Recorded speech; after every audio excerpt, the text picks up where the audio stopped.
I'm DM, Life Embodiment Guide. I'm excited to be a part of Awakenpedia, and here's a little bit about me.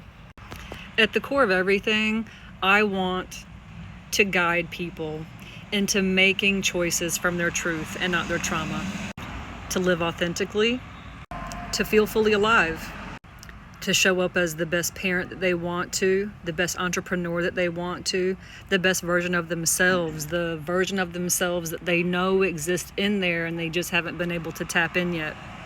And if you're here, then you probably understand, at least, if you have not already found out for yourself, that in order to live authentically, you have to be willing to go deeper, to get curious, to ask questions, and to feel everything that you sense.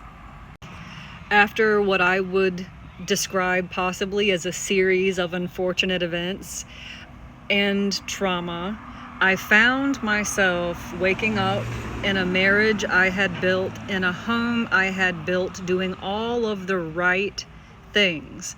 And those right things were pretty much sucking my soul. Working was easy because I knew what to do there. I knew how to climb that ladder. My relationship to myself and others, that was a different matter altogether. My health was not what I wanted it to be. My kids were getting the crumbs of me. The marriage I was in was not fitting because there were two unconscious partners there. And the home that I built very quickly became a place that I didn't find sanctuary. I had a life coach at the time, and I told her that I would call her when we got out, and I did. From the floor of a rental, sitting on a twin mattress with my kids, eating SpaghettiOs out of a bowl. And the journey didn't really start there. It started years earlier. But this is the moment, is what I might consider the climax. I was tired of feeling stuck in my body, stuck in a situation that didn't make me feel alive. I was tired of giving my kids crumbs at the end of the day. And I was tired really of not knowing myself, how I wanted my hair to be, what clothes I wanted to wear, what value I really had.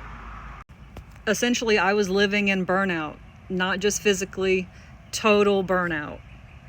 And it left me believing the biggest lie I could have ever told myself, which was that I was powerless. Many of the choices I made from my trauma. And I want other women especially to know that you don't have to do that anymore.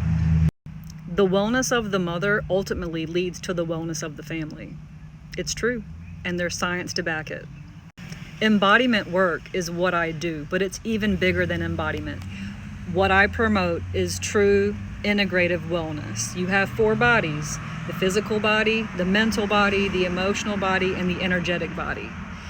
And in order to integrate all 4 of those things, which takes time and it takes devotion, you have to calibrate that instrument, that meat suit that you walk around in. And it's more than just what's on the outside. It's also about the internal felt senses on the inside. Connecting to your intuition, elevating your consciousness. Yes, we want strong bodies, but we can't silo the 4 and work on one at a time and think that it's going to come into alignment quickly or at all. And what I found was that I did have to start small. I did have to meet myself where I was at first, because it started first with my diet, the thing I put into my body every day, and I started walking.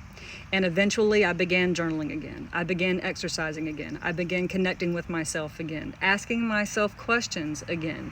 And then I found a course called Becoming the One, took that. Then I found Claimed with Anna Rova, participated in that. Then I found the School of Embodied Arts, a year-long course, a year-long program, and I discovered the skills that I needed, that I had been searching for the whole time. And here I am, using all of the skills that I learned in my corporate world with all of the skills that I learned in my spiritual involvement, and have combined them into the Becoming Her program using the Embodied Root Method. This is where Soma meets spirit meets strategy. We align the feminine and masculine energy. We reconnect with your body and your intuitive seat. And then we strategize and take aligned action. If past me could see me now, and the future me that's still right there, this isn't a one-time deal. It's an ever-evolving, blooming process. And I'd love to see you at the Healer's Nest. I'm DM, Life Embodiment Guide.